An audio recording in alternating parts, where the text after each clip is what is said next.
I love the pressure of people watching. I used to have to go work at coffee shops just to like get certain things done because like the pressure of somebody watching you and just feeling like you have to finish something is how I thrive. The other alter ego is the guy who sets up his laptop and then walks around and talks to everyone in the coffee shop and then packs up the laptop and leaves. Yep. Thank you for being a pal.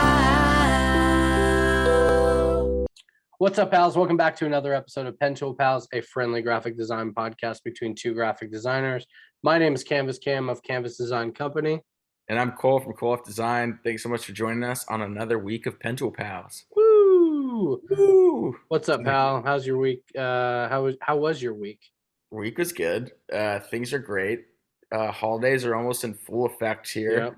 And I feel like that is also happening within the workload. Like I can see people starting to like take a couple more days longer to answer emails and like it's still, it's getting to that time. So I'm ready for it. I think I'm really ready for 2022 to be another year of growth and of new artwork, new everything, new projects.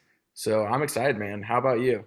It's good, man. I've gotten into a good mindset to where it's like I'm just going from one project to another. I'm trying to slow down a bit so that like mentally slow down a bit so I'm not overthinking, because that's been my biggest problem. But I think I've got it down to where it's like I'm, pumping out graphics, pumping out logos and branding jobs, just being smart about everything. And, so far I'm just, trucking along really nicely, smooth. Like I said last week, usually this time of year it slows down, but hasn't been slowing down, which is great. But with it being the holidays, I can at least take on the jobs and there's no expectation to get it done right away, which is phenomenal. So, same. I'm looking forward to 2021 or 2021, 2022. I'm this next year, I'm just going to try to grow double the amount that I grew this year, because the 2021 has been really, really good for Canvas. So looking forward to what comes next year. It's gonna be fun. Speaking of the new year, there's been a ton of rebrands. There has been a ton of new artwork within the community. And today on Pentool Pals, we have a special treat for everyone watching. We have Hoodzpah Design joining us. Woo! And with Hoodzpah, we're changing up the structure a little bit, and they put together a list of some of their favorite rebrands from the year. And we're going to go through them and chat about them and talk about, everything we think about them. And I'm so stoked. Yeah.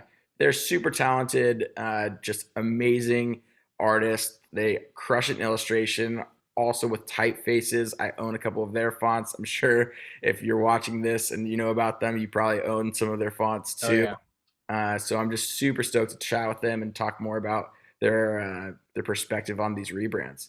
Hell yeah. It's gonna be a good time. We've both been a fan of their work on our own for a number of years. Yeah, it's really refreshing. Talking about talking shop and stuff like that. So this episode is gonna be really, really fun with Jennifer and Amy. So yeah, without further ado, Cole, what do we do now? Let's get them in the chat. Hell yeah! All right. Got it. Hey guys. Hi. Sorry, you probably just heard my dog just scream real quick, but hello, it's good to see you guys, you both. It's so good to see you too. And also sorry for all, we're like, can we move it this day? Can we move it this day? How about we push it back an hour? So rude. It's rude. It is all right. We're just happy you guys are here. Yeah. Oh my gosh. I was just watching the clip from Josh Reeves where he is so funny. He is so funny. He's so funny. I love him. I didn't realize because I watched you guys on Scotty Russell's Perspective Collective. I didn't realize that you were on the same one. And so after we had filmed with Josh, and I was like, well, there's back to back. Here we go. Yeah, here we go. But it was such a fun dynamic of seeing you guys like just both of you and Scotty all like just shuffling around and stuff. But it was fun. We call Josh our triplet, our brother. Oh, yeah. We're all blonde. We're all blonde, and we're all very particular and very, very loud and gregarious, I guess you could say. But yeah, oh man, he's funny. He is. Yeah. He's so funny. Well, I how love you guys doing like today? backdrop and little studio. I can't reach it, but if you could see what's behind it, literally it's just a cover for all the junk. That's like where we keep all the shipping supplies, all the extra tape, all that kind of stuff. So yeah, the curtain, I love that the curtain fat is in because we definitely needed something to hide it. Ours are fake. What you see behind me is actually in front of me. Oh, that's hilarious. I work in part of my living room, and so you don't want to see my kitchen and right behind me. So. That's so funny. I need to do that because my desk looks great from where I'm looking, but then it's just my kitchen behind me. So I know you always see those Pinterest photos of like these ideal offices where it's just a desk facing an amazing room and there's no cords or cables or computers. You're like, this is not a real world. No, every it's desk not. has to face the wall. It can't face the room. Like Yep, exactly. Absolutely. Yeah, this is actually like a wall in my bedroom, but I have one of you guys' pieces in Love it. Yeah, it's awesome. So that's so smart to do, though. Yeah, I definitely made the wall. It's like making the fridge. You know what I mean? Yes, yes. I still to this day feel so honored when people put like our art on their wall. It's the best feeling. Yeah. If you look up other way, I've got one of Cole's prints right here next to the Lincoln print. Yeah. Oh, those guys at Lincoln, man, talk about just like everyone is a hit. Oh, I know. We just hung out with those guys at Designer Con a few weeks ago. Was it fun? It was so fun. I think the community aspect of it was a lot more fun than the actual event, I would say. But overall, like we got to meet a bunch of people in person that we've had on the podcast and network that way, become better pals. And then we went out to dinner and had drinks with the Lincoln team and just talked to Dan for hours, and it was so fun. That's awesome. cool. But, I know I had never even heard of Designer Con, which how had I never heard of it? Right. Mark Bricky used to do it all the time. Oh, he was like okay. a big, and I think He was actually there this year, and he was doing like the announcing of the like live speaking. So yeah, he usually that's what I thought. I was like, I'm pretty sure he was an MC. So okay, so they still have him do it. He used to be a big poster guy. Like I had one of it. He came over to interview us like 5 years ago at our old Newport studio, and he's like, I designed that poster, right? And it was for Black Rebel Motorcycle Club. And I was like, what? He's like, yeah, I used to run Hero Print Shop. I'm like, this is so wild. Nice. Now he's just the podcast guy. It's you know. It's like how Dax Shepard is now the podcast guy. It's like, he used to act? Oh, interesting. Okay. Yeah, when we saw him there, I had no idea he was like as a part of it as he was. I thought he was just hanging out, and all of a sudden I see him emceeing on stage doing like all the Pixar stuff, and right. It was a Sony Animation versus Lincoln, and they were like doing a illustration in like like a live battle. Yeah, it was raw. So Exactly. cool. Very cool. Who won? Sony.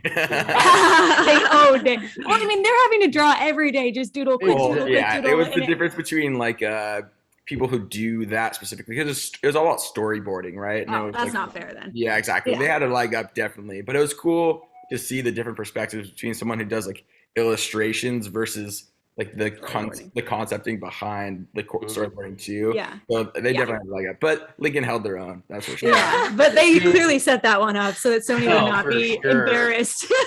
Sony paid somebody to set the parameters of that one for sure. What the hell? Exactly.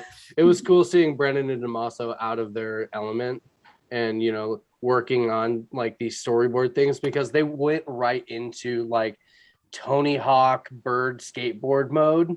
And they took these concepts and they really just kind of like did their thing, but did something different, building out a story as best as they could. It was super sweet. That's awesome. I love the pressure of people watching. I used to have to go work at coffee shops just to like get certain things done. Cause like the pressure of somebody watching you and just feeling like you have to finish something is how I thrive.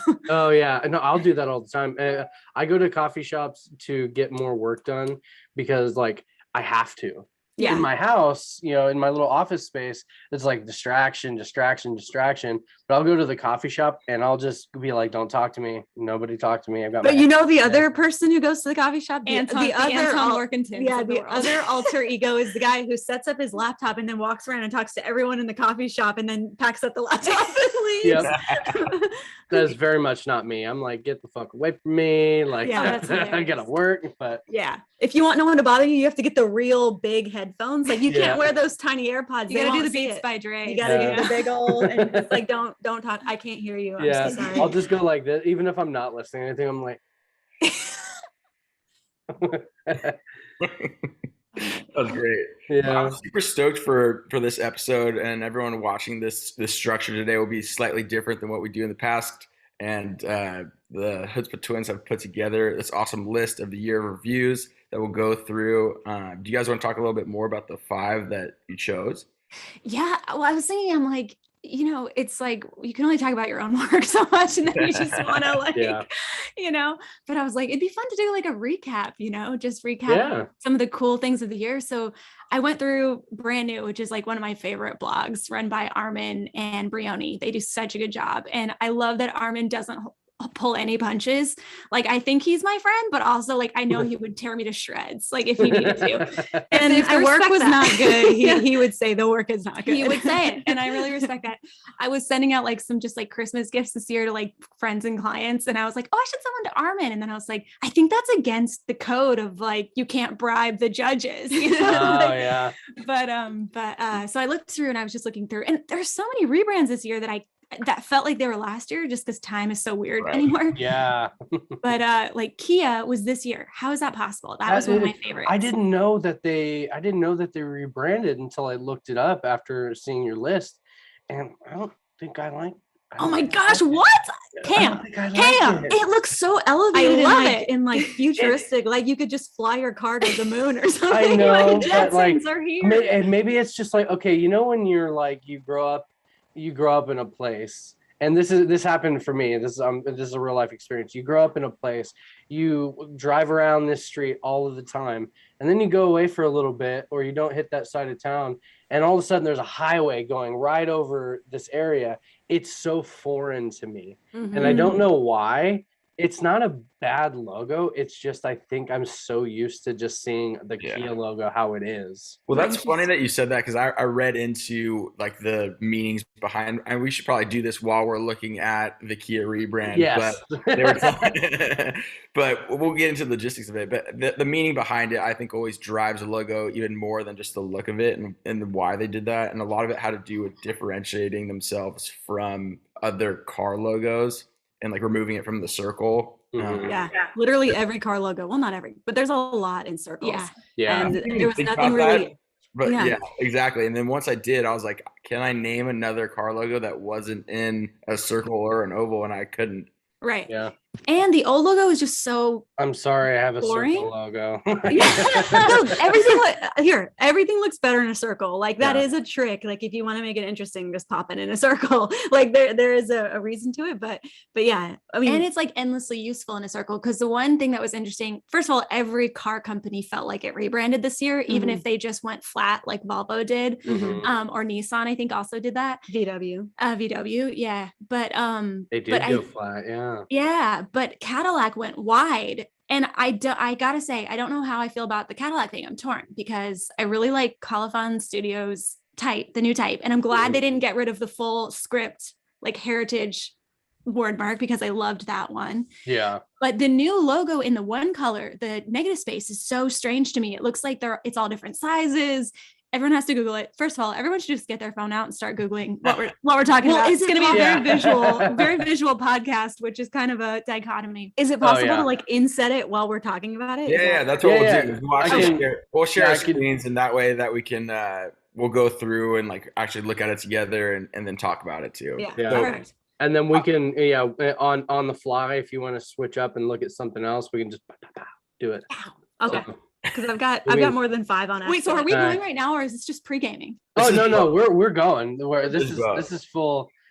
Yeah, we I don't know when we started doing this, but we ended up just jumping right in. I think it's great. And it was great. It's because our podcast isn't really like, we don't have questions kind of set. We know about our guest, but it's not an agenda. Like we just kind of free form, see what topics come up. It feels more real to us. So this is just kind of, so if you would like to restart, we can. No, let's keep going. I thought we were going. That's why I was like, oh shit, should I be saving my A game or what? Like, For sure. No, but up to you guys. If we can list off which ones. Do you want to go in the order that you had listed them, or even backwards? I added more. So you added just more. roll through. There's no order. There's no rhyme or reason Right, except that they all have like something great about them. Do you want to go first? Yeah. Okay. Well, yeah, but just back to the Kia one. Okay. Yeah. Mhm. Yeah. Because Cadillac went wide, and it because on a car everything is so circular based. There's the wheel like the hubcaps, the rims, the steering wheel. It felt so awkward when you had to put this really wide thing into all of these circular devices. To me, I was like, oh man, I get what they were trying to do, and I'm glad that they kept the general feel, but it also just looked stretched. Like the right hand sides of the outline were like wider. I don't know. And you're really talking about the logo mark, like the icon part of it. Yeah. Yeah. Okay. Yeah. The badge. Cole, do you want to share your screen or? Yeah. Either way, I'm actually looking up. I didn't have the Cadillac one.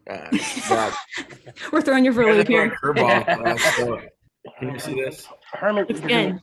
my dog is about to knock over my screen. Oh dear. Oh, this is He's Herman. jealous of your affection. I know. This is Herman. Hey, Herman. I got another Frenchie down below me too. His name is Frankie. That's so cute. So what do you guys think about this one? The one color is the thing that kills me, but when I see it applied, the motion is cool. Yeah. Whoa. Okay. All right. But you see all the tiny little negative space where it's like, I just don't know. It doesn't look like the weight is the same. Yeah. Yeah, exactly. That's how I felt. It's like they had the logo and they just stretched it out. Yeah, totally. And that I don't like, because I'm a freak about, how well it's balanced and, the same space between lines and all that stuff. So yeah, that bugs the crap out of me. But at the same time, I could see why they did it. It gives it a sense of motion, like it's almost like expanding, expanding your horizons that you wouldn't get if you had it completely. And it looks amazing on the metal badge. So it does. It really does. That's the one thing about a rebrand in general, though, is because you're actually trying to take what's already created and then make it modernized, right? So you're already working within some sort of criteria that needs to like either stay iconic or stay something that people can already remember, right? But still like change it up and make it current. And so this used to be this mark in general used to be like a 6 color or 8 color mark, right? So then I feel like the only reason why they did these little notches in here was just so that this white didn't so it's not just a big blob of white. Totally. Exactly. But then the smaller one on the bottom doesn't do that. So that's just the weird thing, is that it doesn't seem to follow. Oh, I got you. What is it? This one. This one doesn't. Yeah, it's so interesting. I mean, it looks great there. Doesn't it look great applied? I will say that. Yeah. No, that looks make this like 3-dimensional, where they're like using some that are higher than others, right? Like this is cut out and then this is lifted or raised. Right. The Cadillac logo has always reminded me of the Maryland state flag. Okay. You guys got to Google that later. There he goes. We're going to Maryland Manson. Marilyn Manson beat Marilyn Monroe and Maryland the state. Honestly, does it look like it? I honestly, I see it. I get it. Yeah, there's a similarity. Yeah, I totally see it. Oh yeah. Yeah, it was a year for the car rebrands, because then also some of the European ones did it, Peugeot and Renault, which I've never seen one in real life. Either of those kinds of cars. Yeah, it was a big year for rebrand, because I even rebranded Canvas. I updated my owl logo and made it more clean and stuff, and I just did it on a whim. There was no thought in it. I was just like, it's time for a change. Yeah.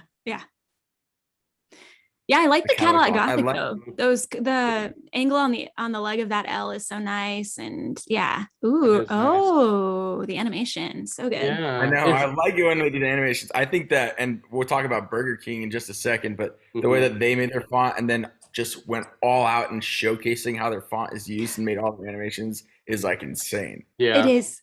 It's crazy. I know. I have noticed how type designers specifically use motion to promote features of a font, and it's so effective.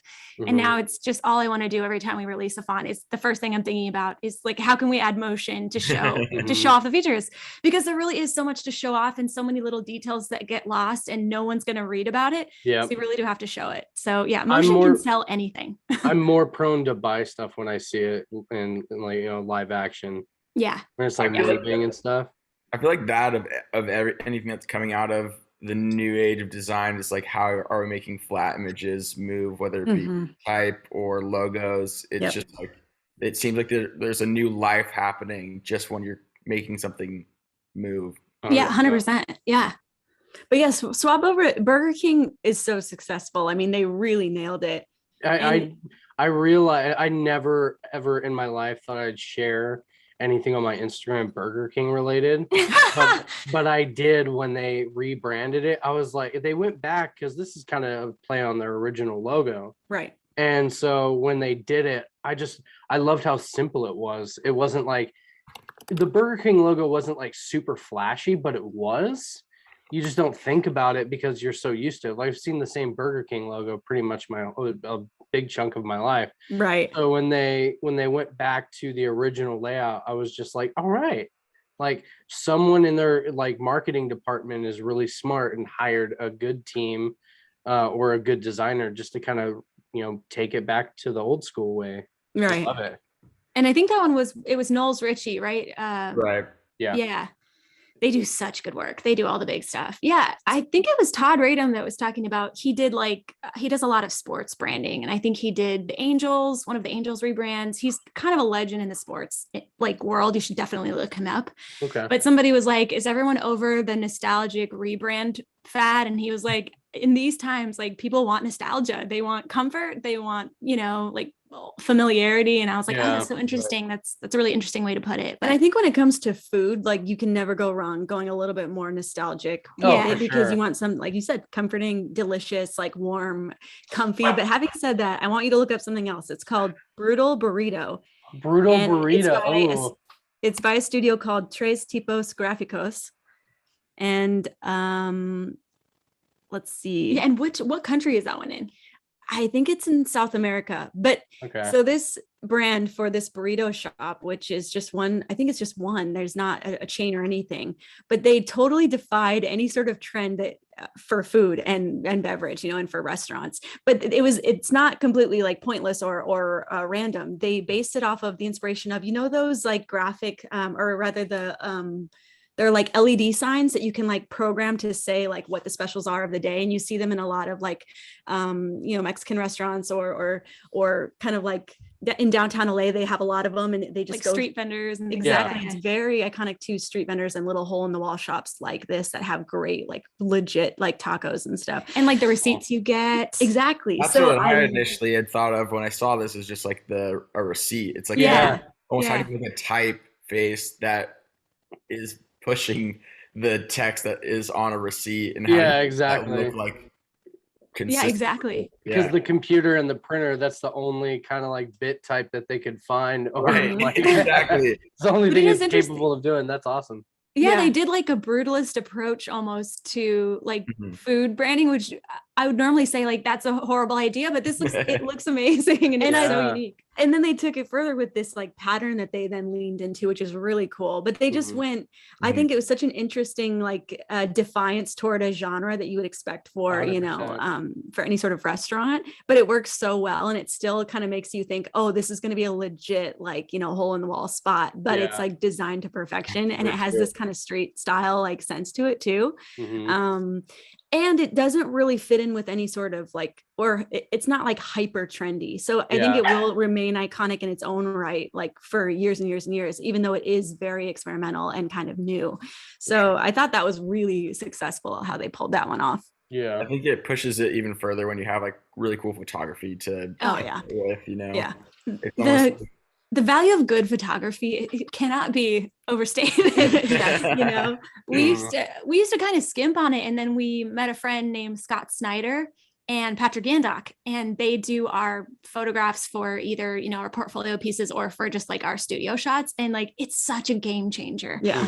And it just makes the portfolio posts, like, it just really makes them live in a way that, I don't know, it's so worth the money. Even for my own for portfolio pieces, I'm like, all right, this is great. I love what I'm creating here. And then all of a sudden I go to put it in a portfolio piece and I have zero photography for it. And it's not even close to as strong as the ones that I have where someone has gone and developed out like this whole photo shoot for it. And your mock-ups are actually not mock-ups anymore. They're like real and physical images. Yeah.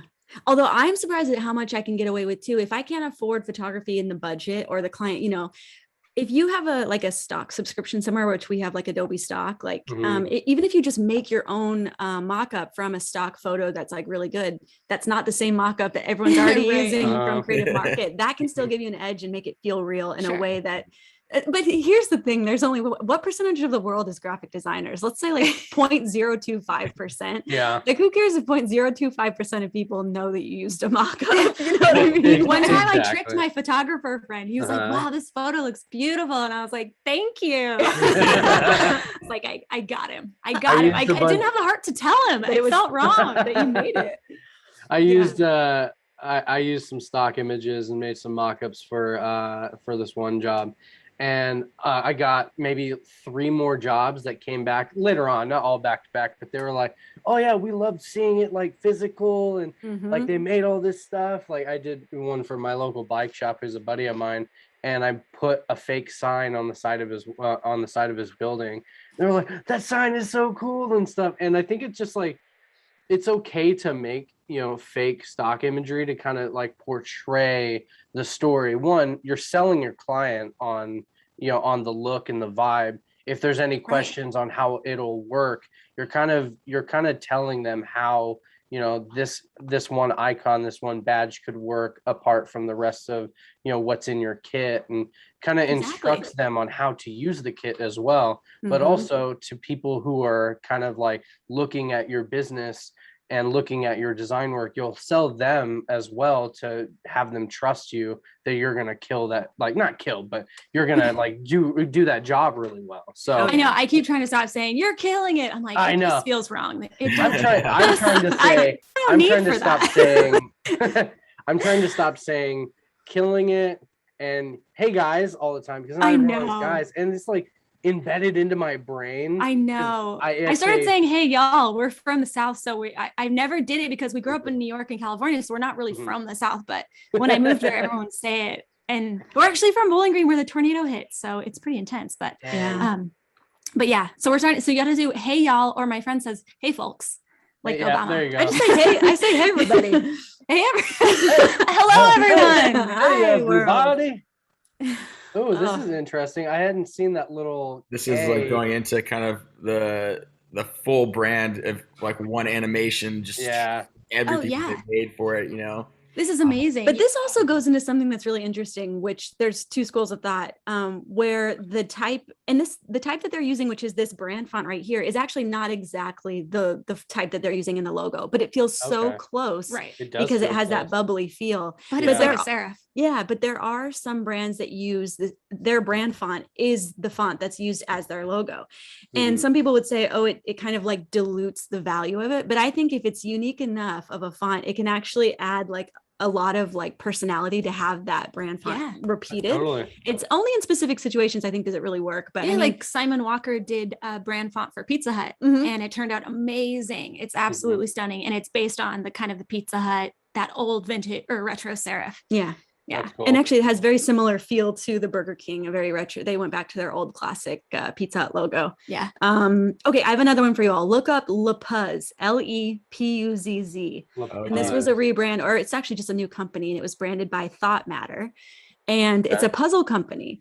But this just goes to show that like the small to medium-sized clients, like a puzzle company, they didn't come in with millions of dollars in budget, or even hundreds of thousands of dollars.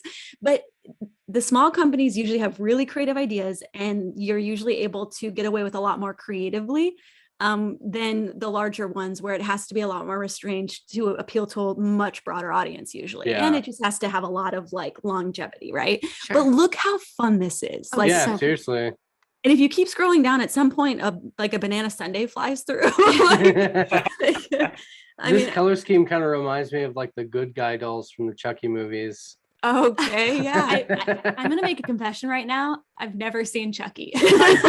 I used to be terrified of Chucky, and then just recently I burned through all of the movies.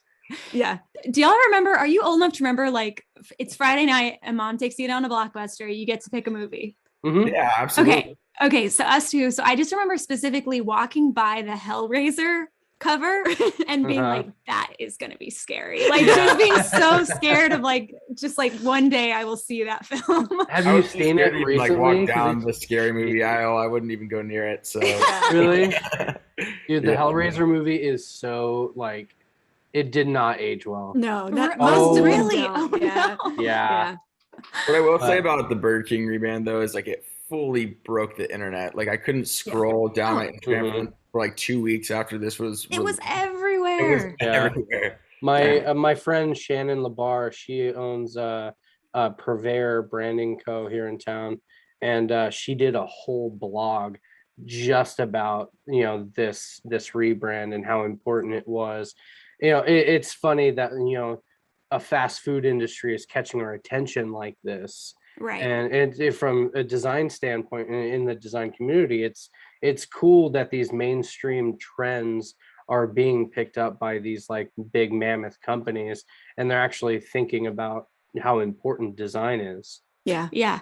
Oh, it's awesome. Yeah, I do love it. And now McDonald's has like, I don't know, Megan Thee Stallion has her own meal, and like everyone's got their own meal. Right. That's Popeyes. Yeah. No, Popeyes. Yeah, McDonald's is doing it too. I think they had BTS even. Like, oh, no way. Big people. That's crazy. Travis Scott too, right? Yeah. I'm not sure, I think maybe. Yeah. Okay. Yeah. Because Megan Thee Stallion has the hottie sauce at Popeyes. Oh, that's nice. And the whole branding campaign for that was hilarious because it's like, not my hottie sauce. Oh my gosh, I love it. I just saw this poster the other day, which was brilliant. And it was a Burger King hiring ad, and it said, "Why work for a clown when you can work for the king?" Oh my gosh. Who wrote that? Give them the award. Right. So good. I mean, I love that type of stuff. So they definitely go like very hard against each other when it comes to like, at least of recently, just making fun of each other, I guess. Yeah. That's amazing. Right. I will say for everybody. Yeah. I will say, watching this video though, seeing the outfits, how sad are you that they went back to, like, if you work there, that they went back to those like brown on brown outfits. You're like, this one's cool with the stripe, but like the light brown with the dark brown pants is just like, oh no. Yeah. I wouldn't have been my first choice. I will say there's one not have to change. The thing about like going in with like the branding, and like if you make it look like this with this like one colored background, it really pops and looks nice. But then you like go there and like you just like not, it doesn't pop the same way, I wonder. I wonder. That's really interesting. Yeah. We I wouldn't tried have put that mustard color on a mustard color background and stuff, but also like I wouldn't have made the brown shirt in the first place. I tried to stay away from that at all. I guess brown hides like a multitude of stain colors. Yeah, which is smart. Yeah, that's true. So does black. But just practically speaking, yeah. They just wanted them all to look like a patty, you know what I mean? Yeah. Right. Yeah. Oh my gosh. Anyways, we could probably jump into. We were talking about the Kia one earlier, and so I mean, this is from their actual website. This is from the agency that created the logo. Right. Cool. Yeah, because it was like in-house with black space. Yeah. Yeah. I mean, look at it on that photo background. It's just, I mean, I like it feels, if you want like an innovative, smart, car, this feels like smart. It feels like future forward, like they might be making like, headway with like eco, initiatives, things like that. Like, I think it hits all the points you would want as a car. Yeah. Now that I'm looking at it, it's well balanced. The KIA is all there. Yeah. You have the same, reversed angles from one point to the other. It's gorgeous. I know. I was going to say, you got to give them props just for making the K work out of that A flipped. Like, seriously, how? It's so hard. trying to make monograms that have a K in it is just one of the most difficult things I've ever tried to do. And so it's like they made this work, and it's just like kind of a long long logo and stuff. So But they You've have got to give props to whoever was presenting this to the stakeholders, because Mhm. I've been in so many meetings where you present an exciting word mark, but someone in the room is like, I see kin. I don't see an A, you know. I was It's actually like, gonna say that. Yeah. I could see if you were gonna say like the devil's advocate of like what is Yeah. wrong with this. Like Mhm. I would definitely point out two things. And one is like this somehow it's almost a little bit illegible. I wouldn't say Yeah. that I could still Right. notice what it is, but it is somewhat hard to read. But I could Right. also say that it just looks super unique now, and that Yeah. I would definitely know what it is once I know what it is. Exactly. I don't know if I think they- it's too close to let that hold you back. If anything, I'm so proud of them for winning them over, Yeah. because yeah, you could really ruin it by making it too obvious, I think. Right. 100%. You have to trust the audience at some point.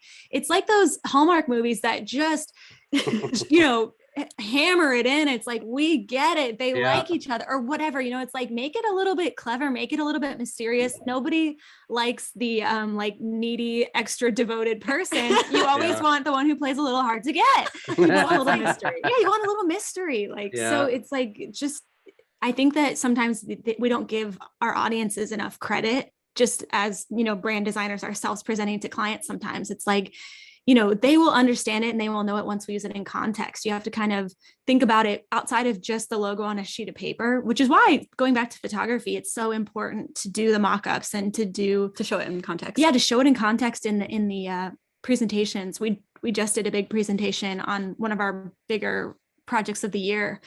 And the CEO was like, wow, these images really sell it, and he was like, when I saw it on the, what was it? They had this new like shipping container based store. And when we mocked it up on that, he was like, I was sold, so you just Cool. never, and I've been in 3 meetings on brand, like presentations for the first concepts where there were guys in the room and I mocked it up on a hat, just the logo on white on a black hat. It's literally the simplest thing you can do. And every single meeting, they were like, that hat is killer. It's like, if you can convince people in the room that they want to wear it on a hat, you really have one, you've at least convinced them that like stylistically, this is just freaking cool, Yeah. which is a big part of it. You have to Right. admit, so. It's one of those things where it's people are coming to you with, these ideas. You're bringing something out of their brain that they can't exactly like explain at first. And so even when you start building the logo and you start like presenting it, you're still trying to convince them that this is the right mark, and there's no better way to show them that than putting it on apparel and, putting it on the side of a wall and stuff like that. You're continuously trying to still sell yourself and, sell what you've come up with. And so doing like little mock-ups like that, I'm glad that you sold them on it by just putting it on a hat really quick. Yeah. Well, I had other mock-ups in there, but that's the funniest part. We did all this work on like creating these custom mock-ups, and then they're like, the hat sold it. I'm like, that was the easiest one. I've shown probably like a 10 stock images or 10 like mock-ups and stuff, and it wasn't sold on shirt, hat, sign, this and that. And the last one was a card, a business card. And they saw the business card and was like, all right, there it is. I was like, I showed you 10 other things. Yeah. Right. But it is the power of repetition, and there has to be something to it, for the Mhm. pure sake of the fact that any large agency who delivers a brand proof, you see these, they leak out and you see them, and it's like hundreds of pages of mock-ups. And you understand why they're doing it. They're just proving to the client, hey, it works in all these use cases. Yeah. But there also is, I think, a power to the repetition of the client seeing it again and again in a new context. Yeah. You're kind of starting to get them familiar with something. Probably the hardest thing about a logo, especially with a rebrand, is the first look at the new concepts, because they're always going to be more comfortable with what they had before. Yep. And they're going to immediately kind of like bristle and be fearful. So, Even though they called you because they knew it needed help. They knew Right. that it was old and they knew that it was tired, and yet they still have a hard time letting go. right. Yeah. So I did a rebrand a little while ago. I still do stuff for this guy. And I redesigned his logo, and it was the same, but it had more like attitude. It was like a mascot. And I redid it, and he was just so attached to his old one. Even though he came to me to redesign and create a new brand kit, he he used all the illustrations and patterns and new color schemes and stuff like that, but the logo did not switch over, and I was He just couldn't let it go in the end, and that happens I know. sometimes. It does, Yep. yeah. Well, you know what's changed the game for us too, which is the simplest 2 pages we've ever added to a deck. But we Mhm. got the idea from Geismar and Haviv. What's his name? Oh yeah. Ooh. Anyways, he's the third partner of Saggy. the Saggy Haviv. Yeah.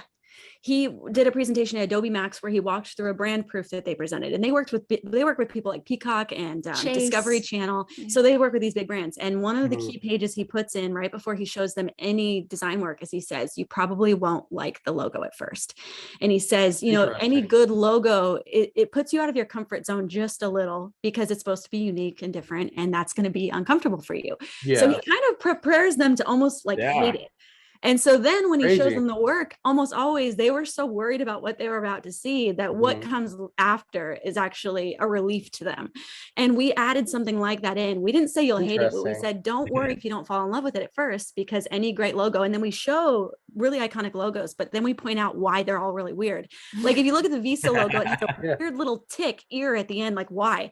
The Casper logo has the same, a little tick on the C. Yeah. Like they're kind of like abstract, like meaningless things, and yet they make it iconic and ownable. And so we tell them like we need those things, and then we show them the work, and then they're like relief. They were floods over so them. worried that it was Yeah. going to be so horrible after this page. Yeah, but I Yeah. highly recommend adding pages like that into your deck, because it really does prepare them, their mindset to be Yeah. like, yes, you're right. Let's be open-minded. Let's be open-minded. Like the Yeah. door in the face concept, right? It's almost like I should just draw like a hand-drawn smiley face before I show them their logo and tell them like, Yeah. oh, that's their logo.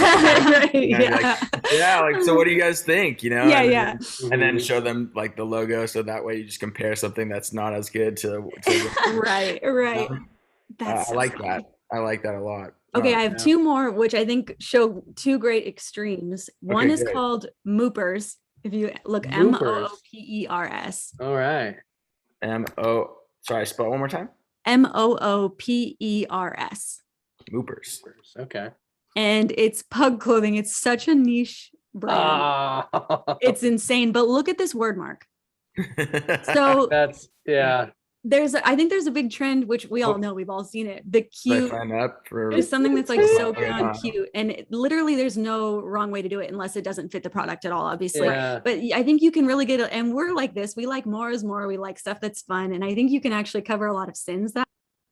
It's like if there's no like there's really no strategy except that it's really cute, which is a strategy. Like Make people smile. make Yeah. people Yeah. smile. Like you cannot, like that's just such a great tactic. It's by, let's see, who is this by? Moopers. Let me look. Yeah. Thought Matter. I Yeah. I want to highlight the fact that their discount code is Pug Humbug. Yeah. That's so cool. You really got to lean into your branding when it comes Have to to. stuff, and have like some really witty puns that just go right into the whole. I mean, you could probably come up with a million pug. Oh, puns. for sure. Oh yeah, yeah. That's what Like we it's such call- ripe ground. That's what we Yeah. call everybody pal. And just, Yeah. if Yeah, we lean into narrative. the Pentool Pals brand for sure. Yeah, Yeah. Oh, for But sure. like there's a lot of brands this year where they just leaned into a very funky word mark, which Right. icons, like there's so many great like simple icons, but they've literally all been taken and copyrighted. It Like, feels like it Yeah. anyway. you can almost not do a Paul Rand style logo these days because it's probably already been done and someone owns rights to it. It's kind of crazy. So Or just it's hard when the client says it looks like this, it looks like that. right. They can't get away from that, even though it doesn't really look like that. But they've seen so many icons in their time that Yeah. it can be really hard to present something that feels new. So Yeah. having a unique name that the client owns and then making a unique letters, I mean, that's like a great solution to branding. So if anyone, if you're out there and you're still used to the like classic like icon with a sans serif typeface lockup, which was very like the past 10 years, that's been like the most majority of what we saw with branding.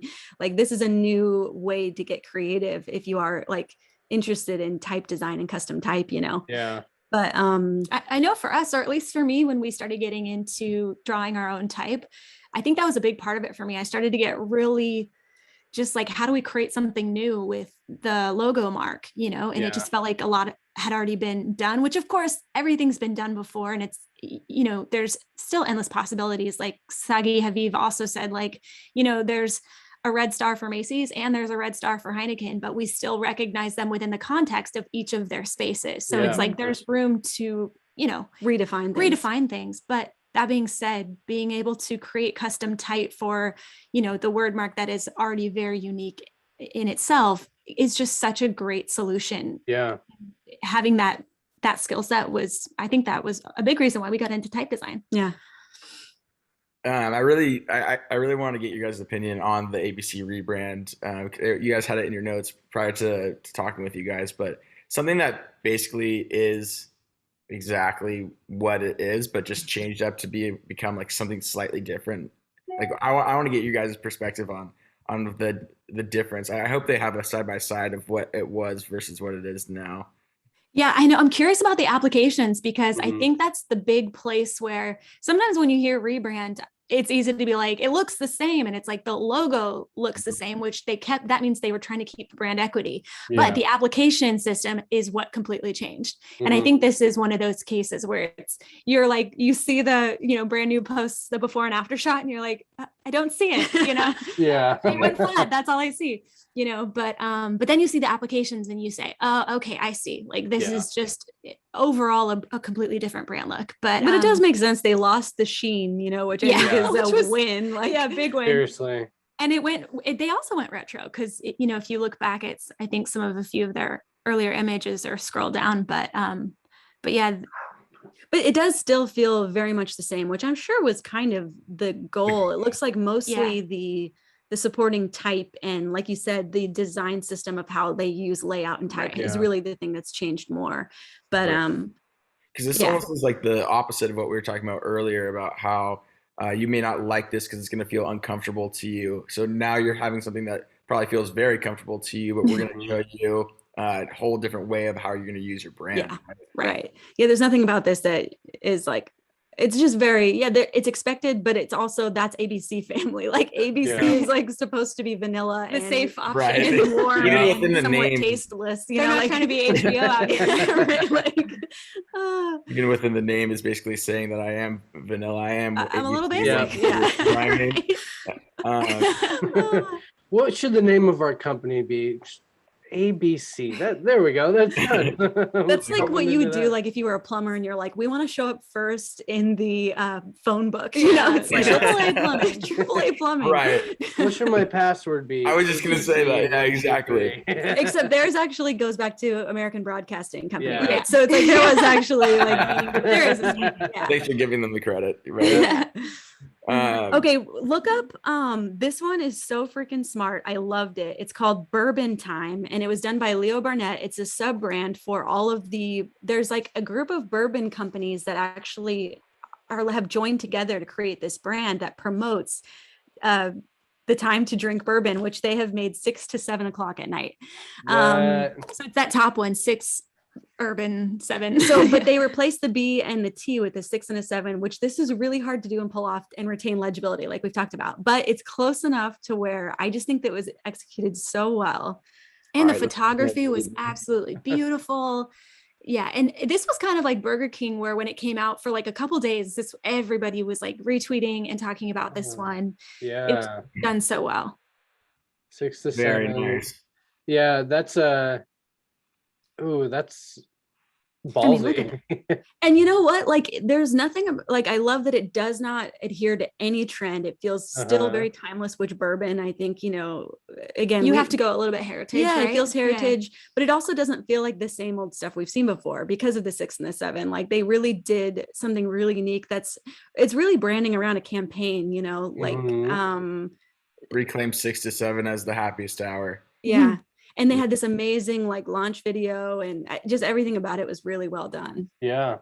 I love when someone does a launch video. Yeah, I see a lot more typefaces doing that too. I think Oh No Typeco does one for all of his, and so does Grilly, I think, and it's so nice. Here's video. We don't have to watch all of it, but I'm assuming that they had some of the references you guys are talking about.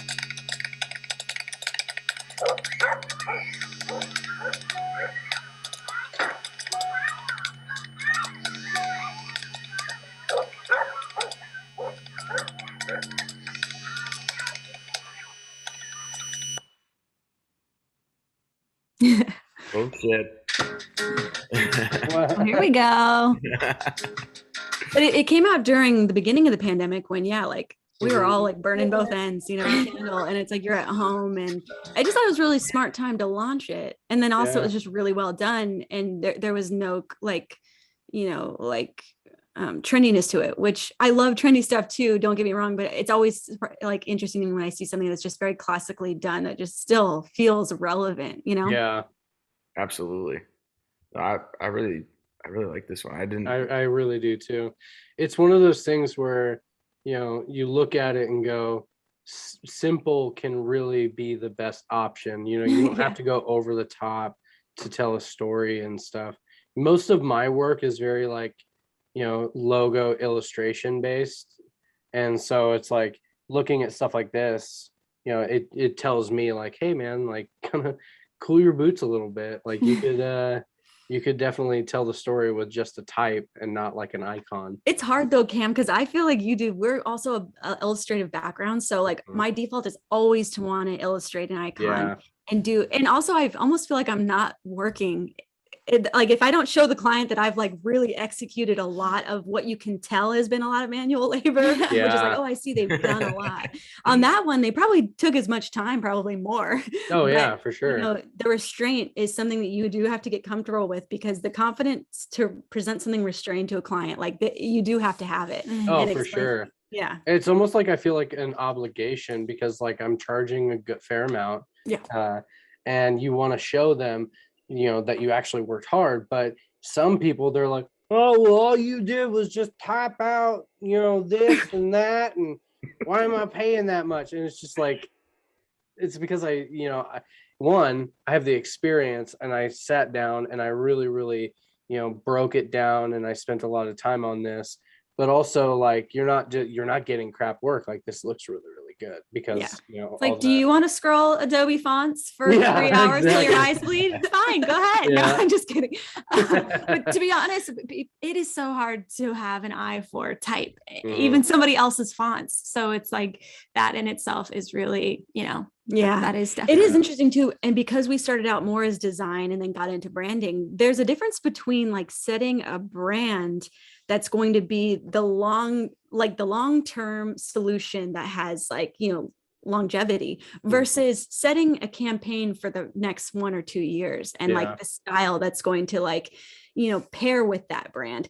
And so when you're working with a lot of small and medium-sized companies, you're kind of doing both for them, because they just need like an all-in-one solution that's just like exciting, and like you're kind of doing a lot of both sides of that, you know, coin.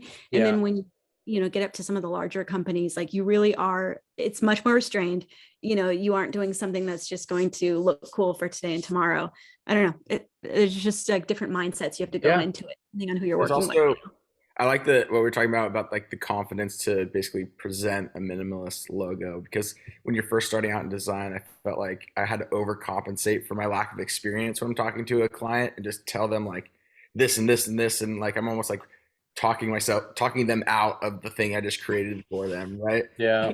But as you like work within the industry, you're getting this confidence that just comes with the experience of creating them over and over, where you're talking about something in a way that they're responding to simply because of like your knowledge about the industry, and you're backing it up with like, oh, we used this or we did this because of this, and you're proving your art more than just the visual. You're doing it conceptual as well. Right. I was reading this article about Paul Rand. His assistant wrote all this information just about working with him and what he was like and how he presented proofs and all this. And apparently he only ever presented one option, but he would fully flesh it out with just amazing application on application on application. So fully fledged on how you would apply this logo. Like we're talking about mockups, but before you could just throw it into Photoshop with a smart object, you know, like legitimate time consuming work. And then the guy that was interviewing him asked like, what if the client didn't like it? And he said that Paul Rand would say, well, you can either pay me to do it again, or you can hire somebody else. Like there was no visions. It was just like this, I found the solution. You can take it, or you can pay me again, or you can just goodbye. Right. And I love that confidence. And the more I read about other designers, since we didn't really go do the design school route, I feel like I missed out on a lot of that. Like this is what's standard in the design industry, and it is okay to stand your ground on certain things, Yeah, But then totally. again, there's just as many people who do multiple concepts. Oh, we do not. I'm not saying that we don't Right, do it, right, but right. I love Mhm. hearing about these people who have these, just, they know that their work is good and they're willing to stand by it. And I think that that's something so amazing that I wish I had more of in my personality, because Yeah. I'm much more eager to please, and sometimes at the sake of the work, but at the same Yeah. time, I'm a big proponent of, I love being collaborative, and I really do believe that Same. the client can give so much helpful feedback Mhm. if you both trust each other. Mhm. Yeah, So, exactly. yeah, so That's I something don't I think, try to. No, yeah. you finish your point. oh, I was just saying, I don't think it's necessarily the one way. I think everyone has their own way of working. We like to Yeah. present 3 concepts, usually 2 rounds of revisions to 1 concept, or some Mhm. kind of iteration of that. But yeah, it was interesting. Yeah, my dad was also an artist and sign painter, but he was so thick-headed, and I see that in myself as a designer, as a logo designer.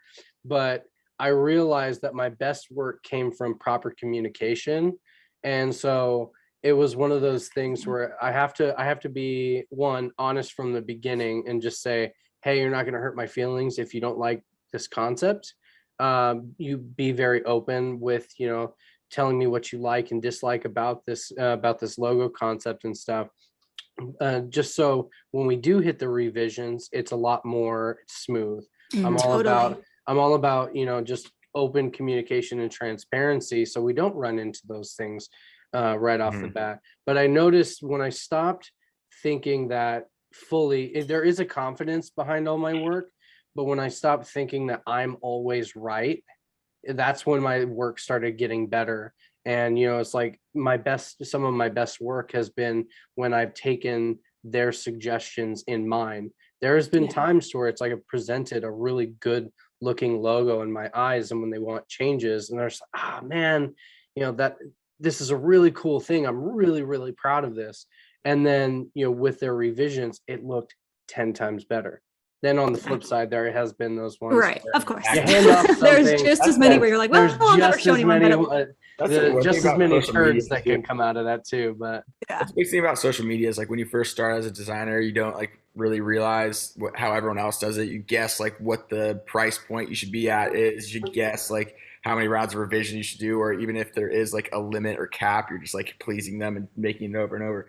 But there's really that thing like if your client is saying something's wrong, there's a fair chance that the rest of the population also is going to think that way. Like, Yeah. I go back to the Kia logo that like if someone saw the N in it, like there's probably like a decent amount of the population that might see that as well, that can point it out. And yeah, if there's like rounds of revisions, then maybe that can get fleshed out in a couple other options or iterations that you propose. And like there's plenty of times like I'll never forget this, my very first logo I created for myself and brand, and I showed it to my boss when I was working at Hurley, and I said to him like, what do you think? And I was using this logo for like 3 or 4 years, and he told me that it looked like a penis, and I was like so traumatized. yeah, you're like, no! And I was like, wow, like if only someone was just like straightforward with me in the beginning, like I Yeah. probably could have like helped not have that traumatizing experience. Yeah. Yeah. yeah. Creating That's what I love about my girlfriend. I've definitely designed some things that didn't look too appropriate, and she'll just flat out tell me because nobody else is going to. She's like, that looks like a dick. Yeah, you need that friend for sure. Yeah, you definitely do. Yeah. And if you're a I definitely- freelancer, just find your other freelance pal that you can text, because That's cool that, for me. yeah. Yeah, Yeah. exactly. That's great that you guys have each other. Yeah, it is Oh, yeah. so important. Are you guys watching the Get Back by the Beatles documentary? I will. Haven't. So Yeah, it's on my to do. Have you watched it already? it's amazing because there are some really slow parts, and yet I sat there for like 3 hours straight because it's could long. not stop watching it. Yeah. And it is really fascinating just because it's like they all had such differing opinions, except for Ringo. Ringo is the chillest guy in the Yeah. universe. Like, I'll just play my drums back. yeah, here, he's just it's like, but fine. even he had his like, he's like, I don't want to go over like perform this abroad. Like, I just want to stay here. So, Crazy. but it was really interesting seeing them all have to like give in a little and Mhm. just give a little. And, I think sometimes it's easy to be like, I'm not going to compromise my vision, but Yeah. that is kind of part of it. And I find that Totally. that's part of the exciting part is like working out the puzzle of like, okay, how do we make this work? How do we please the client and make something that we're proud to show, Mhm. you know, and something that will stand the test of time. Yeah. Totally. And I think that go on, Cole. Well, I was gonna roll into Seat Geek. So if you want to do one more question before. Ooh. Well, I was gonna say, like, we just looked at a bunch of other logos that we did rebrands this year, and a bunch of artwork, and we talked about our process. But we'd love to dive in and see a little bit of what you guys had created, and hear more about what your guys' typical process looks like, and all the above. Yeah, cool. We had so much fun on Seat Geek. I picked it as one of my favorite rebrands of the year, and it's ours. But hey, I thought it turned out really good. It did. And it's one of those clients where just the dream scenario, which is that you trust your client, your client trusts you. Mhm. And there was all these other amazing players involved. So Seat Geek's in-house team, first of all, was amazing. And then they hired Mother and Mickey. Mickey did the illustrations. Mother was involved in strategy. Okay. And then they were just trying to still get the logo piece right. And so they had us, trying a few. And so we worked, and usually, it can be kind of scary to be like, okay, they just want us for the logo. That's like a different, usually we're involved in strategy and everything, but we're like, well, you know what? The strategy was amazing. So it was like kind of coming into a dream scenario, almost like what we do with Disney, where they have very clear art direction and they're just like, we just want it to look like this. This is the audience, and we just come in and execute. So that's kind of how with Disney, they don't give you that much guidance. Actually, they're pretty much like, this is kind of what the movie's about, but it could change. So, but something in this vein, and then we kind of just pitch like everything from A to Z and see kind of what works. And not really pitch, we just present. Because they do pay us, right? Yes, just so everybody knows. Like, they're like, oh, bummer, you did logos, didn't get paid, and none of them got used. It's like, whoa. But not to get on a tangent, because I was actually going to ask you guys later, because I saw your comps for the Luca movie, and I really wanted to know, like, did they give you any sort of copy of the movie to like see a preview of? It's so fascinating because, especially with working from home, they have to be so careful with what they share. So it's like the protocol is so top secret.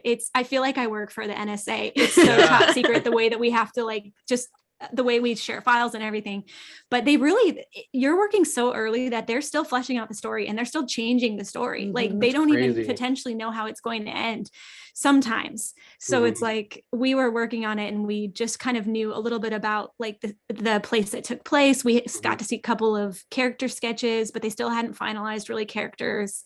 But the good thing about movies is usually the time, the place, like the when and the where generally, and that can really define a lot of it. And some of the key like plot themes, which is like friendship, things like that. Because sometimes they'll have live action movies that we'll work on, and they're like, it's about a high school basketball player, but you're like, but like in a funny way, like are we talking High School Musical, or are we talking about like Remember the Titans style? Like because like those are two completely different aspects or whatever. But yeah, they already released that. They've already announced that title, Chain Can Dunk. So that one's coming out soon. I don't know if our stuff will make it in, but that's the other thing. So movies can take 7 years to make, and we're somewhere in there. But then by the time it releases, sometimes it was been years since you worked on it. And then you look at it and you're like, did what we make it used? Was that ours? And, you kind of find out when everybody else does. They don't have time to contact everyone. Sometimes they do, but that's true. Yeah. In fact, that it didn't get picked if you don't hear anything. So, but if legal contacts you, then you know that like there's hope. So there you go. Yeah. I want to point out, Jennifer, you were a pro, because I know that you're looking at a screen, but when you start talking, you're looking straight into the camera. I'm just like, yes. Jen is. I'm not. I look like I'm looking at shiny keys off to the right. I was just like, I noticed a little while back. I was like, dang, I know they're looking off to the side, but she's talking straight to the audience. I'm looking at you, Cam. Yeah. I would actually love to pull up those Luca references if you guys have it like handy, or I could go like search on your. Oh yeah, it's on our. If you go to Hoodzpah, it's like on the first page. But that was so fun, and we got to work with their creative team. Is so awesome. Carrie Miller, Jess Linares, Michaela Muka, and then we've gotten to work with our really good friend Neri Rivas on a couple of things. And we're actually going to share some of our recent work for Encanto, which none of them got picked, but we did, again, just like so much fun work. It's a blast. But yeah, that kind of work is so fun because they do want it to be so creative and so fun. Yeah. I'm already on your subscription list, so. Um, But yeah, no, I loved looking at this, and I saw the movie Luca too, and when I was watching it, I was thinking in my head like, I'm such a visual person, so when someone's showing me this story, I'm able to like consume it so much more. And if they did show you the movie first, which I know would be so backwards because they obviously need to go release it and market it and do all the stuff to get people to actually watch the movie, but like you could pick up on like probably 20 other things that you probably wouldn't have initially had when you're doing this conceptual phase.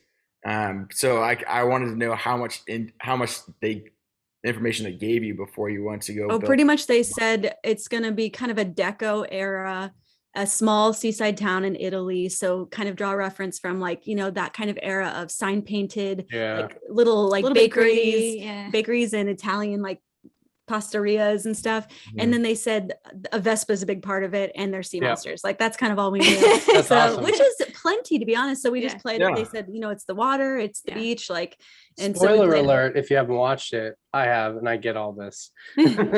Yeah. And then the fun part is like they kind of let you throw everything, because I think that they're smart in that they don't want to like box you in too much. Yeah. But then once you kind of present your initial concepts, then they'll come back and give you like really specific like feedback on certain options. Like, okay, we like this, but we need it to look a little bit more like this, you know, then they kind of start to fill in the gaps. So yeah, for sure. How did it feel when you got the initial handover of the Disney and Pixar logos for the first time? That was pretty awesome. Was it surreal? Yeah. Yeah. I did. Cole hooked me up with a Hallmark job, and when I got the logo files for that, I was just like, "This is weird."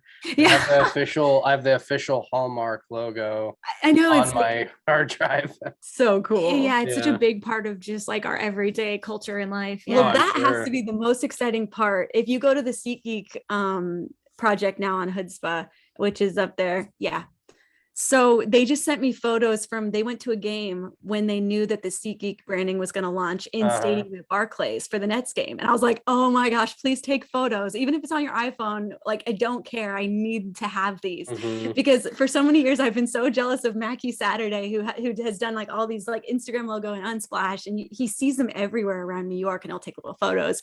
Yeah. And so there's a photo somewhere in there of it at the stadium on all the there it is. Like, I'm just like, so that amazing. To me, like the whole portfolio post revolves around this photo. The idea, like Jay-Z and Beyonce and KD saw this logo.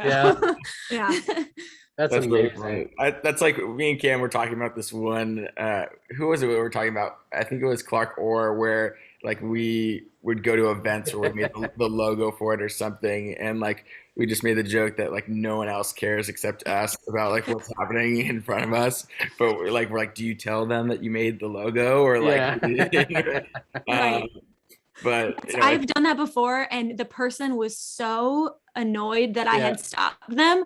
I was like, they were wearing a shirt that I designed, and it was when I was younger, and I was just like, oh hey man, I designed that shirt, and he was just like, okay. Let me go. I'm gonna gosh, sorry that I assumed you would care. You thought everyone would respond like grandma does. Yeah. Like, oh my god. Yeah. It's that one experience to like never tell anyone again. So now you just sit back and kind of like smile and enjoy it, right? Yeah. I'm actually creating advertisements right now that are going to be projected all around Allegiant Stadium in Las Vegas, the Raider Stadium at the upcoming Las Vegas Bowl. Cool. And I'm not even going to be there, but I'm like, all right, there's going to be a lot of people looking at stuff I just made. Yeah. That feels so good. You got to have someone take some pictures for you though. Search the hashtag after the fact. Yeah. Oh, for sure. If I was at this arena right here, I'd find my way down onto the basketball court and just go, hey everyone, I did this. Clothes on and off, Cam. I know, right? Just don't put a few beers in my hand at this basketball game. Game over. That's hilarious. But the inspiration behind the wordmark evolution was we kind of took it away from the seat and we kind of focused more in on, like, you know, the horizon lines of stadiums. Cause like, so SeatGeek does event ticketing. And like, if you think about all the most iconic places to see events, whether it's a stage with like the kind of like the old, like the Troubadour in LA that has like the mezzanine area that, you know, and all that, like there's always this curved nature to the stage or to the like arena or the football stadium. Yeah. And so we're like, let's like zero in on that kind of curvature, which also is very like iconic to old type that was used in a lot of old like playbills and Yeah. handbills. Like, so in that inspiration slide, like a little bit up in the portfolio post, there's a lot of type that has that kind of motion to it. Yeah. So that's what we kind of zeroed in on, but something that still felt really sturdy and not quite like retro, you know, and yet we wanted to feel somewhat modern nostalgia. I don't know, but yeah, so that's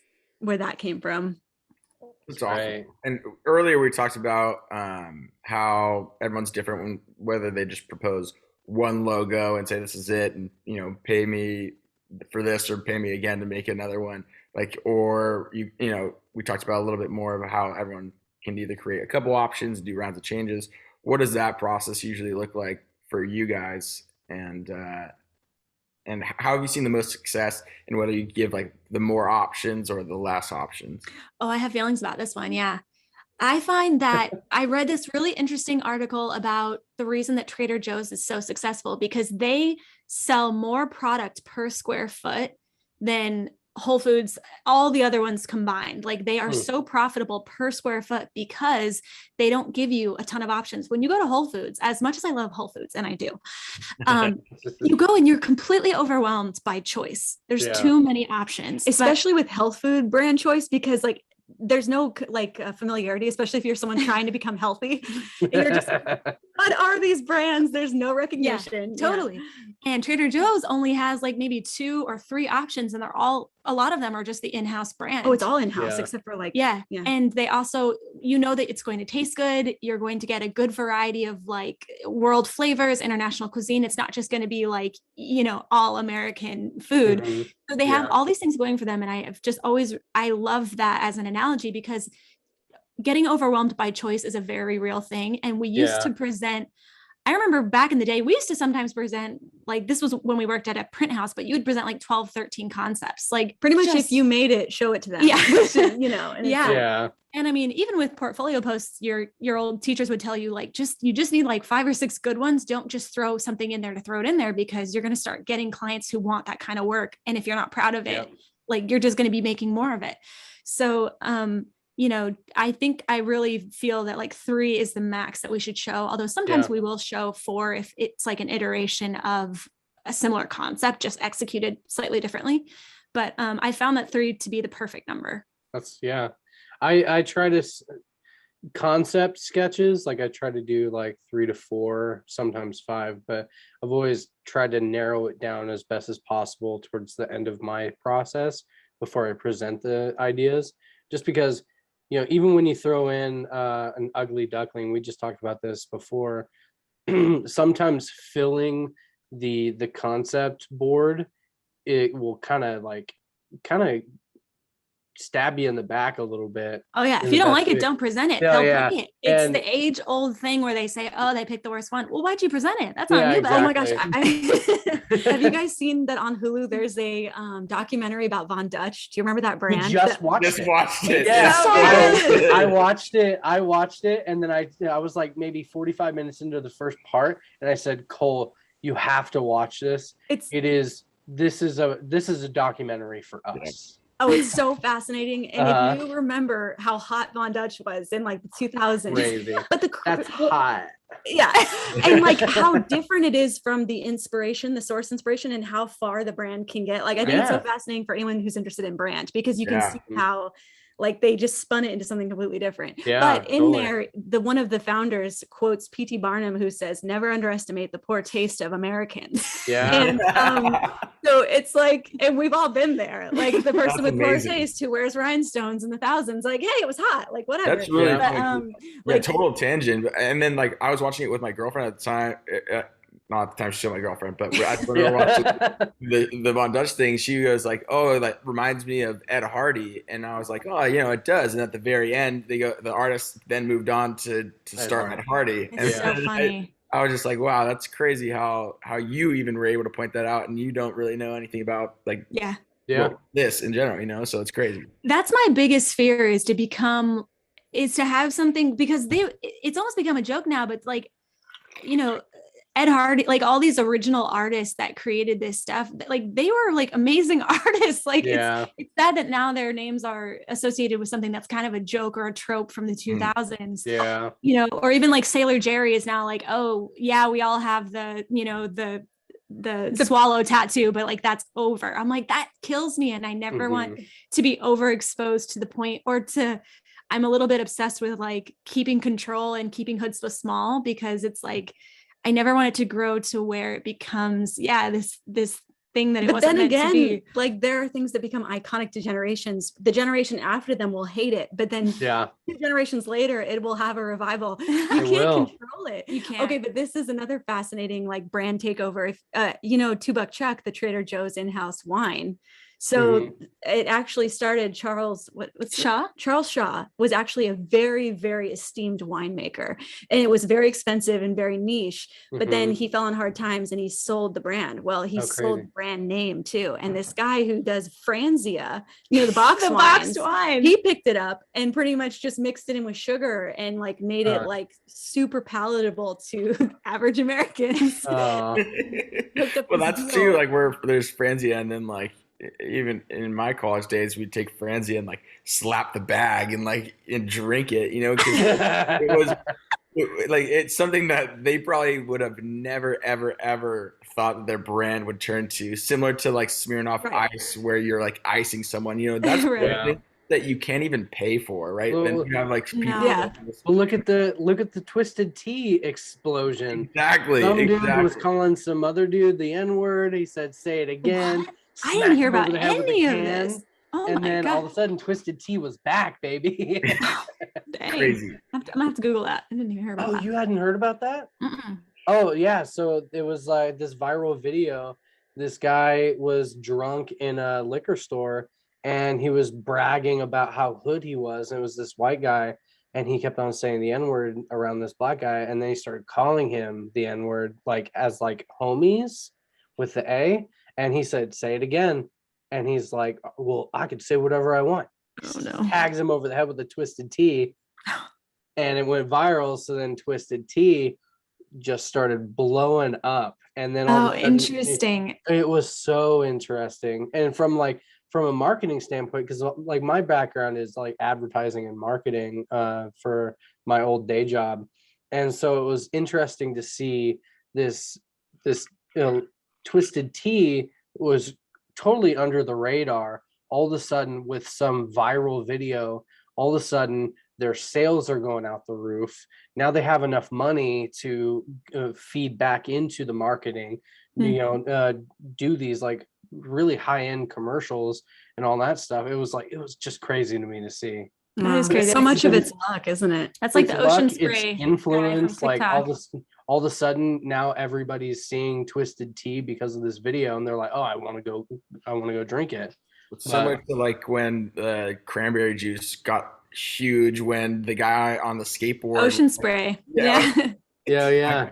Love that guy. I know. And then everyone's trying to like recreate it. Stevie Nicks is recreating. Like it's like it became this like huge thing.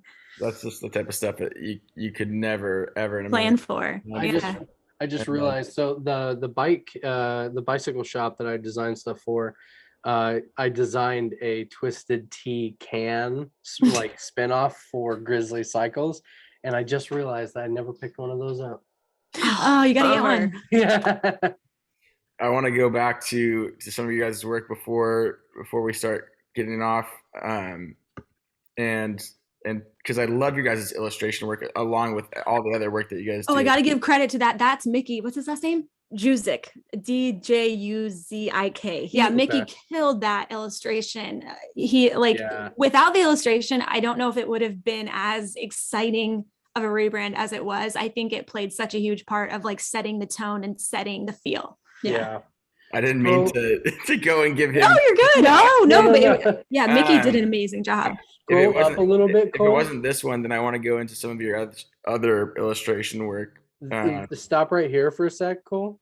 Where? Right here. Like even on the bottom one too. I geek out so hard for stuff like this. Just seeing how well balanced and how everything is just really cohesive on the line work. Like, Yes, we talked about here, or you guys talked about here about how the optical illusion and how there was like meaning behind what you guys had made. Yeah, it's fun. Those are the kind of interesting things that I like too. I have this book by Karen Chang, and if you're interested in type design, it's like the Bible for type design. And there's so many good books out there, like Ken Barber's Lettering Manual. There's so many really good ones that are like easier reads, but hers is like gets into the weeds on like why certain letters look different, why you drop, certain crossbars, like just really interesting things. And so I always love sharing just those little kind of pieces of our strategy and like kind of what we're doing. And this was actually the first. So we did the logo for Seat Geek, and then they came back and they said, "Hey, what do you think about doing a brand typeface?" And we screamed. We were with joy. We were so excited. And it was the first time we finally gotten to do a brand font for a client, and again, just a dream client to work with. And if you scroll down, it's all the way at the bottom. We kind of went with, again, a brush. It's not a script, but brush like lettering style that you might see on old handbills. It's something that feels kind of nostalgic, and it has movement to it because it's it also there's like the liveliness of live events. So that one was super fun to work on. Yeah, absolutely. Yeah, I'm a huge fan of your guys' work. I loved seeing what you guys did for this project, along with all the other fun stuff. Like I own multiple of your guys' font styles in. Thanks, Cole. That's so nice. Yeah, I love seeing how other people use it. It's probably my favorite thing. We have a hashtag called Hood Fonts. I'm in there every week, looking to see what people are doing with it, and it's really fun. I think I can't remember which one I have, but I've bought I think one or two of your guys' fonts, but I will definitely be coming out soon. I think we're gonna have like 3 new ones coming out next year, which is crazy, but they all just kind of piled up. So here we are. I'm a bit of a font whore, so I'll definitely go into your shop here pretty soon and buy some. I'll wait around for the new ones too.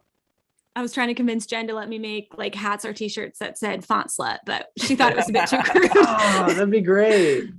Oh, this was a cool one that I know. Yeah, that one we did do the illustration on. Speaking of illustration, Okay. That's why I was like, I know you guys did this one. Okay. Yeah. Oh, this was a dream one. Jay, first of all, the Lakers in-house design team is doing stellar work, and you want to talk about like hard work in-house with like a big brand, they are putting out such solid work. Jay Diaz, Kim Moran, and the whole team over there. If you guys you should put them on the podcast. They are so cool. Who are they again? Jay Diaz. It's just J, the letter J, and then Diaz, and Kim Moran. And I follow them on Twitter. I'll send you guys their information. And then Erica.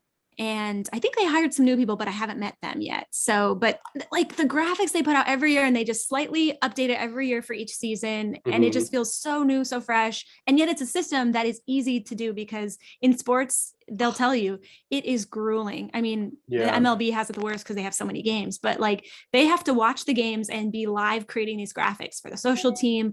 Like it's just so much work, and there's like no time to plan a fun launch sometimes, and they manage to do it every season. And I admire people who can think and plan out like that on a whim, because I get so like panicky and stuff. But that's like the same thing when the Super Bowl happens. Like there's 2 teams, right? One to win, but then the second one does. I go on Instagram and there's already like merch out. There's already illustrations of the team winning. I'm like, you were just watching this like everyone else. Like how'd you get on this so quickly? I'm sure they just made both. I'm sure the company, the NFL probably spends so much money just to print both.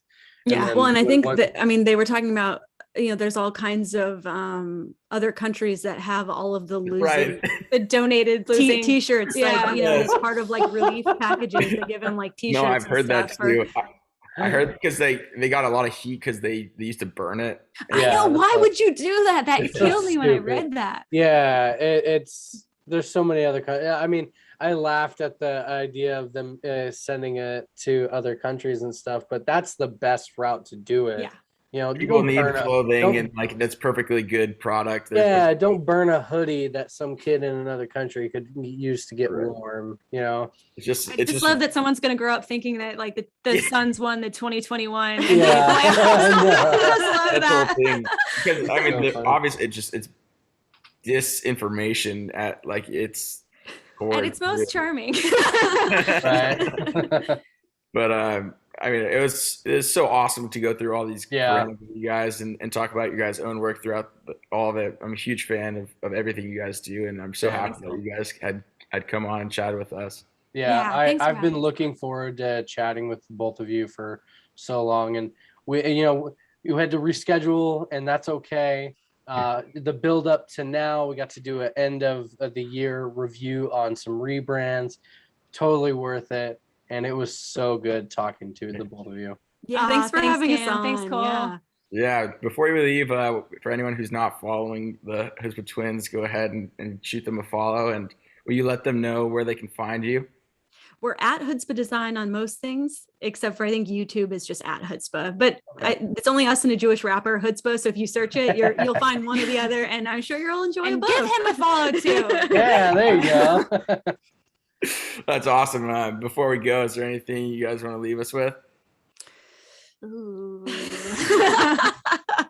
Not What were we? Oh, Capture and Lady Parts, both reasons to subscribe to Peacock, which I know We Are Lady Parts is so good. no one needs another streaming platform, but just get the trial, watch Capture, watch We Are Lady Parts, and then cancel. And then watch Reservation Dogs, which is like so heartwarming. If you like Okay. Taika Waititi, you will love Taika this Waititi. show. Yes, Perfect. so good. Right. Well, thank you both for being pals, Yeah. and we'll talk soon. Yeah, Amy and Jennifer, thank you for being pals. Bye. Bye. Thank you for being a pal. Hey, you probably thought the episode was over, but it's not. And there's only one thing left that you need to do before your Pentool disappears this week, and that is like, subscribe, and go watch these videos if you haven't. So thank you, and see you next week, pal.